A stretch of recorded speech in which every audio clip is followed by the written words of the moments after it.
semuanya, apa kabar? Pastinya kabar baik, bukan? Bersama saya Romeo Dirk Junior di channel yang spesial membahas tentang video-video apologet Kristen dan video-video kesaksian Kristen yang berasal dari sumber-sumber data yang terpercaya dan valid. Video ini bertujuan hanya ingin mengedukasi penonton tentang apa yang dibahas sesuai judul video. Ya, saudara sekalian, untuk lebih jelasnya silakan menonton video berikut ini sampai selesai sehingga Anda bisa paham dan mengerti apa yang dibahas. Jangan lupa tinggalkan pendapat Anda di kolom komentar. Selamat menonton. Terima kasih. God bless you. Bukanlah keinginan saya untuk menjadi seorang Kristen, apalagi menjadi seorang murtadin. Tetapi kalau hal itu terjadi, saya sangat percaya pada apa yang tertulis dalam Injil, Yohanes pasalnya yang ke-15, ayatnya yang ke-16. Bukan kamu yang memilih aku, tetapi akulah yang memilih kamu. Demikian kata Tuhan Yesus. Itu yang pertama. Yang kedua, saya menemukan hidayah. Saya menemukan petunjuk keselamatan di dalam Yohanes pasal 14 ayat yang ke-6. Tuhan Yesus berkata, Ana huwa tariq wal haq wal hayatu. Akulah jalan, kebenaran dan hidup. Ini sebuah petunjuk yang memang selama ini saya cari. Karena secara umum ketika saya menjalankan kegiatan keagamaan saya sesungguhnya adalah seorang yang pencari petunjuk. Karena saya setiap hari minta petunjuk dari Allah Subhanahu wa Ta'ala. Yang kedua, saya butuh juru selamat. Karena saya sadar bahwa saya tidak dapat menyelamatkan diri saya sendiri. Saya tidak bisa selamat dengan kemampuan saya. Karena itu saya memilih Kristen menjadi agama saya karena Yesus Kristus sebagai juru selamat. Itu sebabnya saya katakan nabi boleh banyak, rasul boleh banyak. Tapi juru selamat hanya satu, yaitu Yesus Kristus. Saya tidak butuh nabi, saya tidak butuh rasul. Sebab nabi dan rasul sampai hari ini punya gelar yang sama, yaitu almarhum. Tetapi Yesus Kristus, dia hidup dan dia berada di surga. Waktu dia naik ke surga, banyak mata yang memandang. Dan malaikat pun berkata, dia akan datang seperti kamu lihat dia naik. Yang keempat, kenapa saya memilih Kristen menjadi agama saya? Saya menjadi seorang murtadin. Karena saya sangat kagum dengan ajaran keselamatan iman Kristen. Ini yang luar biasa. Di dalam Markus 16 ayat 16, siapa yang percaya diselamatkan, yang tidak percaya dihukum. Jadi siapapun engkau yang tidak percaya kepada Yesus Kristus sebagai Tuhan dan Juru Selamat, binasa. Sekali lagi saya tegaskan, binasa. Saya seorang yang terlahir dari keluarga yang sangat ketat dalam menjalankan syariah agama. Orang tua mengajarkan juga nilai-nilai agama. Ya, bahkan obsesi dari orang tua adalah supaya anaknya menjadi seorang yang sungguh-sungguh beragama dengan baik, beriman dengan baik. Karena itu saya pun demikian. Saya memiliki prinsip yang adalah prinsip Islami. Semua orang Islam tentu pegang prinsip itu, yaitu Quran surat 3 ayat 19. Inna dina indallahil Islam. Sesungguhnya agama yang diridhoi di sisi Allah hanyalah Islam. Saya sadar itu saya pegang secara kuat. Dan juga saya tidak pernah berpikir sebelumnya untuk menjadi seorang murtadin. Nauzubillah min zalik. Karena saya juga pegang dalam surat ketiga ayat 85 disebutkan di sana, barang siapa mencari agama selain agama Islam, maka sekali-kali tidaklah akan diterima agama itu daripadanya. Dan di akhirat termasuk orang-orang yang rugi. Saya sadar, saya kalau menjadi seorang murtadin saya rugi. Mana ada saya berpikir sebelumnya untuk menjadi seorang Kristen. Bahkan di ayat 102 Quran surat ketiga itu berkata, wala tamutunna illa wa antum muslimun. Dan janganlah sekali-kali kamu mati melainkan dalam keadaan beragama Islam. Jadi Islam itu adalah hidup dan mati saya. Itu saya pegang kuat. Tidak seorang pun yang bisa datang kepada kami lalu kemudian menggugat iman Islam kami, lalu menawarkan jalan yang lain selain Islam untuk masuk surga. Pasti kalau orang itu datang menawarkan Yesus kepada kami, pada saya, artinya orang ini terlalu berani dan mungkin juga konyol menawarkan Yesus kepada kami yang sudah beragama Islam. Bagi saya, Kristen itu tidak menarik. Kristen itu agama kafir. Dan ini bukan tidak berdasar. Walaupun mungkin belakangan saya sadar bahwa saya gagal paham tentang iman Kristen. Apa yang saya kenal sebelum saya jadi Kristen tentang iman Kristen adalah bahwa orang Kristen itu Allahnya ada 3. Yaitu Allah Bapa, Allah Anak, Allah Roh Kudus. Maka saya menggunakan dalil Quran surat Al-Ma'idah ayat 73. Dengan dalil yang mengatakan, sesungguhnya kafirlah orang-orang mengatakan bahwasanya Allah salah seorang dari yang 3. Ini yang saya pegang. Maka saya katakanlah orang Kristen punya Allah 3. Tetapi setelah saya jadi Kristen, saya baru paham ternyata orang Kristen itu tidak seperti yang saya pikirkan. Bahwa Allah Tritunggal itu bukan bicara soal keberapaan Allah, tapi soal kebagaimanaan Allah. Kekristenan bukan seprimitif yang kita bayangkan bahwa mereka punya Allah yang 3. Sebab kekristenan itu muncul dalam tradisi Yahudi yang sangat ketat memegang konsep monoteisme. Seperti dalam Ulangan pasal 6 ayatnya yang keempat dikatakan Sema Yisrael Adonai Elahenu Adonai Ehad. Hal itu juga diajarkan oleh Yesus Kristus di dalam Markus pasal 12 ayat 29. Dengarlah hai orang Israel, Tuhan itu Allah kita, Tuhan itu Esa. Jadi selama ini saya gagal paham soal Allah Tritunggal. Saya pikir Allah Tritunggal itu bicara soal keberapaan Allah. Tetapi setelah saya pelajari, saya dalami, ternyata bukan berbicara soal keberapaan Allah, tapi soal kebagaimanaan Allah. Bahwa Bapa itu hakikatnya sebagai pencipta langit dan bumi. Bahwa Firman itu disebut anak Allah. Sebab dikandung oleh manusia. Maka yang lahir dari kandungan disebut anak.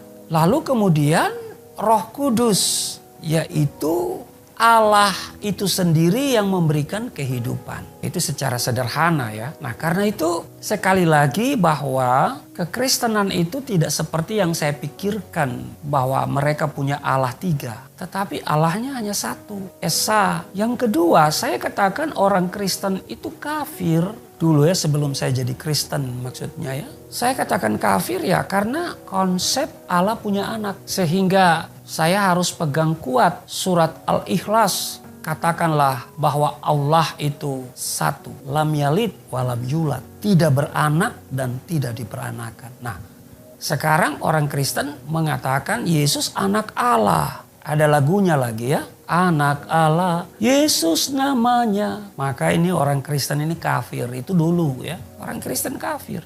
Sebab dikatakan di dalam Quran surat Al-Baqarah 116.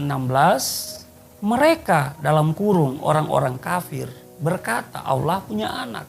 Lah orang Kristen punya konsep Yesus anak Allah. Benar nih orang Kristen ini kafir. Itu saya dulu. Itu yang kedua. Yang ketiga, saya berani katakan orang Kristen itu kafir. Ya tentu sebelum saya jadi Kristen ya. Ya kembali lagi di dalam surat Al-Maidah ayat 72. Dikatakan sesungguhnya telah kafirlah orang-orang yang berkata sesungguhnya Allah ialah Al-Masih putra Maryam. Inilah alasan kenapa saya katakan bahwa Kristen itu kafir. Maafkan saya orang Kristen. Karena dulu saya gagal paham soal iman kalian. Nah karena itu sebagai orang kafir tentu orang Kristen itu saya tidak suka bergaul sama mereka. Jangankan jadi Kristen saudara. Bergaul sama orang Kristen itu saya gak suka. Saya membatasi diri. Karena saya pegang prinsip yaitu pergaulan yang buruk merusak kebiasaan yang baik. Ternyata prinsip itu adalah prinsip Alkitabiah. Nah jadi kalau orang bertanya kepada saya, kenapa Anda jadi Kristen? Ya tentu bukan keinginan saya. Tidak punya keinginan sama sekali untuk menjadi seorang murtadin. Menjadi seorang Kristen yang oleh saya sendiri katakan itu kafir. Tapi kenapa kenyataannya hari ini saya jadi Kristen? Menjadi seorang murtadin. Ya seperti dikatakan di dalam Yohanes pasal 15 ayat 16. Bukan kamu yang memilih aku, tetapi akulah yang memilih kamu. Maka ini sangat benar. Isa Al-Masih datang menjumpai saya dalam sebuah penglihatan. Ketika saya sedang mempersiapkan kegiatan ibadah saya pada subuh hari. Nah dari perjumpaan itu dalam sebuah penglihatan itu saya punya kerinduan yang begitu menggebu-gebu untuk mempelajari siapa sesungguhnya beliau itu. Yang saya kenal dengan Nabi Isa itu. Dan saya kan hanya mengenal dia sebatas nabi dan rasul. Yaitu nabi yang ke-24 yang wajib saya percaya. Sebagaimana dengan rumusan rukun iman. Di dalam rukun iman yang keempat. Percaya kepada nabi dan rasul. Maka saya mulai berpikir untuk mempelajari lebih jauh. Mengenal lebih jauh. Dan saya mau tegaskan tidak ada sumber yang paling akurat untuk mengetahui siapa sesungguhnya Yesus Kristus itu selain Alkitab. Selain Alkitab. Kalau ada sumber yang berbicara tentang Yesus Kristus di luar Alkitab, ya dipastikan itu tidak akurat. Nah, karena itu bagi setiap orang yang mau mengenal siapa sesungguhnya Yesus Kristus harus baca Alkitab. Tetapi untuk mendapatkan apalagi membaca Alkitab bagi saya itu sebuah kesulitan. Masalahnya kami tidak dianjurkan. Mana ada sih orang Islam dianjurkan baca Alkitab. Mana ada orang tua Islam mengatakan kepada anak-anaknya selain kalian baca Al-Quran, baca Alkitab ya. Gak bakalan. Bahkan saya diajarkan sejak kecil bahwa Alkitab yang ada ini palsu. Sudah dikorup begitu ya. Dan ini yang selalu saya katakan kepada teman-teman Kristen. Alkitabmu itu udah palsu, bukan asli lagi. Tetapi kalau teman-teman yang Kristen itu mengatakan kepada saya, siapa yang memalsukan, bagian mana yang dipalsukan, kapan dipalsukan, ya saya tidak bisa menjawab. Dan kalau itu palsu, mana yang asli? Ya saya tidak bisa memberitahu, memberikan bukti kepada mereka. Itulah alasan-alasan saya dulu. Tetapi setelah penglihatan itu, perjumpaan dalam sebuah penglihatan itu, inilah yang kemudian terus mendorong saya untuk belajar atau mengenal, mempelajari siapa sesungguhnya Isa Al-Masih itu. Karena itu saya harus berusaha untuk mendapatkan itu, bagaimanapun caranya. Tetapi lagi-lagi bukan sesuatu yang mudah. Dan saya juga tidak punya keberanian. Karena apa? Karena kalau ini diketahui oleh orang tua saya mendapatkan Alkitab, lalu kemudian membaca Alkitab. Wah ini bisa malapetaka ini. Bisa innalillahi wa inna ilaihi rajiun nih. Ya kalau zaman sekarang mungkin secara diam-diam kita bisa baca Alkitab. Karena masing-masing kita punya Android. Dan kita akan download itu Alkitab dalam berbagai versi bahasa. Tapi zaman itu, zaman di mana saya waktu itu kan tidak seperti hari-hari ini ya. Begitu hebatnya teknologi ini. Tidak ada lagi yang tersembunyi hari ini. Semuanya sudah terbuka. Tidak ada lagi yang bisa disembunyikan hari-hari ini. Nah, karena itu saya harus kumpulkan keberanian untuk membaca Alkitab. Saudara bayangkan untuk membaca Alkitab. Saya harus kumpulkan keberanian dulu. Supaya nanti kalau kedapatan oleh keluarga saya baca Alkitab. Mungkin itu ayah saya atau ibu saya atau saudara-saudara saya punya alasan. Maka Tuhan memberikan saya hikmat. Minimal ada 3 alasan kenapa saya harus membaca Alkitab. Yang kemudian menimbulkan keberanian untuk membaca Alkitab. Yang pertama yaitu rukun iman yang ketiga. Di dalam Islam kan ada rukun iman. Rukun iman ada 6. Yang pertama percaya kepada Allah, yang kedua percaya kepada malaikat, yang ketiga percaya kepada kitab yang pernah diturunkan oleh Allah. Antara lain Taurat, Zabur, dan Injil. Nah, Taurat, Zabur, dan Injil hari ini telah menjadi satu buku namanya Alkitabul Muqaddas. Kitab suci atau Alkitab. Maka ini menjadi alasan menimbulkan keberanian. Wah, saya mesti baca ini. Saya memulai membaca Kejadian, Keluaran, Imamat, Bilangan, Ulangan, dan seterusnya. Tapi saya tidak begitu tertarik untuk membaca secara keseluruhan. Karena itu saya harus segera melangkah pada Perjanjian Baru. Nah, pada Perjanjian Baru, Matius, Markus, Lukas, dan Yohanes, yang paling saya suka baca yaitu Injil Yohanes. Ketika saya membaca Injil Yohanes, maka saya menemukan hidayah di sana. Saya menemukan petunjuk. Mulai dari Yohanes pasal 5 ayat 24. Di sana dikatakan, aku berkata kepadamu, sesungguhnya barang siapa mendengar perkataanku dan percaya kepada Dia yang mengutus aku, ia mempunyai hidup yang kekal dan tidak turut dihukum, sebab ia sudah pindah dari dalam maut ke dalam hidup. Saya terus membacanya dan paling menarik adalah Yohanes pasal 14 ayat 6. Akulah jalan, kebenaran, dan hidup. Tidak ada seorang pun yang datang kepada Bapa kalau tidak melalui aku, kata Tuhan Yesus. Tuhan Yesus berani berkata tidak seorang pun yang datang kepada Bapa. Bapa itu di mana? Di surga. Karena Dia mengajarkan doa Bapa kami yang di surga. Ini artinya tidak seorang pun yang datang ke surga kalau tidak melalui Yesus. Saudara yang mau ke surga, suka atau tidak suka, senang atau tidak senang, harus melalui Yesus. Kalau tidak melalui Yesus, binasa. Orang Manado bilang mampus. Itu sebabnya saudara, waktu baca ayat ini saya begitu luar biasa. Ini dasar. Yesus berkata, akulah jalan, kebenaran, dan hidup. Saudara mau jalan yang benar harus melalui Yesus. Hidup yang benar harus melalui Yesus. Dan terus saya baca dan menemukan lagi Kisah Rasul. Dalam Kisah Rasul 4 ayat 12 saya menemukan sebuah ketegasan dan keselamatan tidak ada di dalam siapapun juga selain di dalam Dia.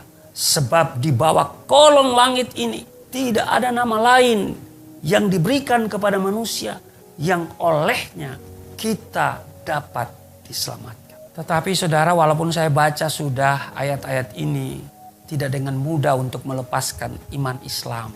Masih saja pikiran saya belum sepakat dengan hati saya. Hati saya sudah mengatakan, suara dalam diri saya berkata ini sebuah kebenaran. Tapi pikiran saya masih berkata Alkitab palsu. Saudara, ini sebuah pertentangan antara akal dan hati nurani saya. Tidak mudah. Saya sekarang masuk pada situasi dilematis. Saya masuk dalam sebuah kebimbangan yang begitu dalam. Saya menjadi orang yang kemudian melepaskan semua kegiatan-kegiatan keagamaan saya, berdiam diri sambil saya berdoa secara pribadi. Dalam hati saya berseru kepada Tuhan, Engkau yang mempunyai kebenaran itu. Sekarang saya bingung mana yang saya harus pilih. Saya katakan kalau Alkitab ini benar, lupakan saya kepada yang lain, pikiran-pikiran yang lain. Tapi kalau Alkitab ini salah, lupakan saya untuk selama-lamanya kepada Alkitab ini. Saudara, berhari-hari, berminggu-minggu, berbulan-bulan saya seperti itu. Saya berdoa dalam hati saya. Saya membatasi kegiatan-kegiatan keagamaan saya. Tapi kemudian sosok yang luar biasa, pribadi yang luar biasa itu, Dialah Yesus Kristus kembali datang dalam sebuah penglihatan. Dia mengulurkan tangannya, Dia berkata, datanglah kepadaku, niscaya kau akan mendapatkan kedamaian. Memang saya cari damai karena saya berada dalam kebimbangan. Dari statement itu saya kemudian membaca lagi Alkitab dan saya tiba pada pembacaan yang sangat luar biasa, yang sekaligus saya tidak pernah ragu lagi dan harus ambil keputusan. Roma pasalnya yang ke-1 ayat 16 dan 17. Sebab aku mempunyai keyakinan yang kokoh dalam Injil. Karena Injil adalah kekuatan Allah yang menyelamatkan setiap orang percaya. Saudara, ini luar biasa. Saya akan baca secara lengkap ayat itu, saudara. Sebab aku mempunyai keyakinan yang kokoh dalam Injil. Karena Injil adalah kekuatan Allah yang menyelamatkan setiap orang percaya. Pertama-tama orang Yahudi tapi juga orang Yunani. Sebab di dalamnya nyata kebenaran Allah yang bertolak dari iman dan memimpin kepada iman. Seperti ada tertulis, orang benar akan hidup oleh iman. Saudara, dua ayat ini saya simpulkan dalam satu kalimat yang pendek. Injil adalah kebenaran dan kekuatan Allah yang menyelamatkan setiap orang. Katakan amin. Saudara ingin selamat, petunjuknya ada di sini. Saudara ingin bahagia, maka petunjuknya ada di sini. Saudara ingin sukses menjalani hidup ini, di sini petunjuknya. Saudara, inilah yang membuat saya harus bertekuk lutut di hadapan Yesus Kristus. Dan dengan lidah saya harus mengaku Yesus Tuhan dan Juru Selamat. Di luar Yesus gak ada jaminan keselamatan. Sebab di dalam Markus 16 ayat 16, yang percaya diselamatkan, yang tidak percaya dihukum mampus, binasa. Wow, sukacita ketika saya mendapatkan jaminan keselamatan di dalam Injil Yesus Kristus. Oleh kasih karunia Allah di dalam Yesus Kristus. Inilah kemudian yang membuat saya begitu bersemangat. Saya harus menceritakan, harus bersaksi. Dan saya mulai menyatakan diri. Saya menerima Yesus sebagai Tuhan dan Juru Selamat. Bahwa di luar Yesus tidak ada jaminan keselamatan. Apa yang terjadi, saudara? Saya dijerat dengan pasal 156A KUHP. Diproses secara hukum sebagai seorang penista agama. Padahal saya hanya bersaksi. Baik secara tertulis maupun secara lisan. Tapi saya pada akhirnya bersyukur karena saya melihat semua pasti ada dalam rancangan dan rencana Tuhan yang indah buat pribadi saya.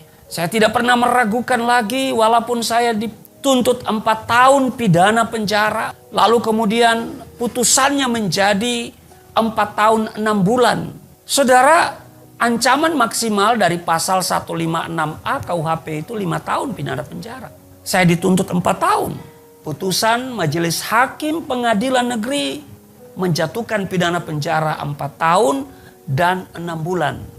Saya banding kasasi, hasilnya sama. Ya, saya tetap mengucap syukur. Karena esensi menjadi seorang Kristen 2 hal, saudara.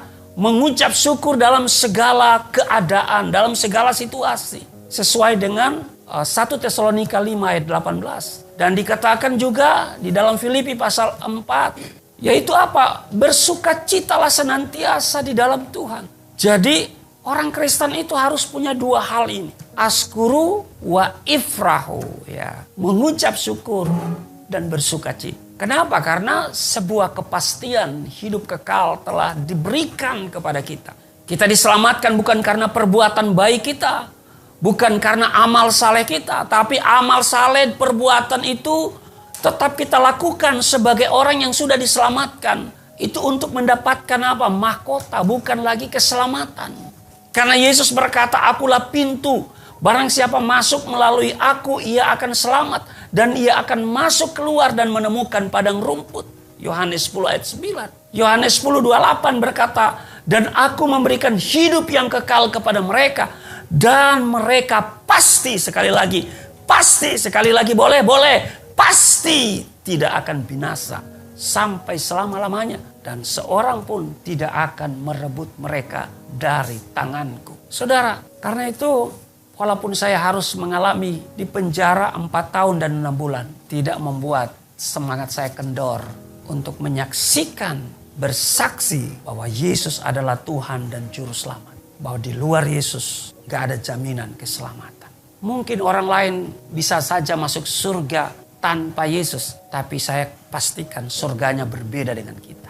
Karena kita yang menawarkan surga adalah orang yang dari surga. Yesus itu dari surga. Dia menawarkan surga. Dia bicara tentang surga. Kalau saudara bicara surga kepada saya tanya dulu, saudara udah ke surga belum? Saudara belum pernah ke Amerika, saudara bilang ayo kita ke Amerika. Saudara sudah pergi ke Amerika? Belum. Itu namanya teori. Tapi kalau Yesus, dia dari surga, datang ke dunia. Dia nuzul, dia firman Allah yang menjadi manusia. Sekali lagi, menjadi manusia. Sekali lagi, menjadi manusia. Dia berkata-kata dalam bahasa manusia. Dia merasakan apa yang dirasakan oleh manusia. Sehingga dia tahu persis perasaan. Dia tahu persis kemampuan. Karena dia pernah menjadi manusia. Karena itu saudara, siapapun engkau yang mendengarkan kesaksian saya, tetaplah di dalam iman kepada Yesus Kristus. Jangan saudara meninggalkan iman Yesus Kristus. Karena akan binasa, mampus, masuk neraka. Biarlah kesaksian saya ini menjadi kekuatan iman bagi saudara. Dan membuat saudara makin bersemangat menjalani kehidupan sebagai seorang Kristen. Dan tidak pernah malu bersaksi. Sekalipun saudara mengalami banyak masalah, banyak kesulitan. Mungkin saudara dihambat. Tetapi Tuhan akan memberikan kemampuan kepada kita. Jangan pernah malu bersaksi.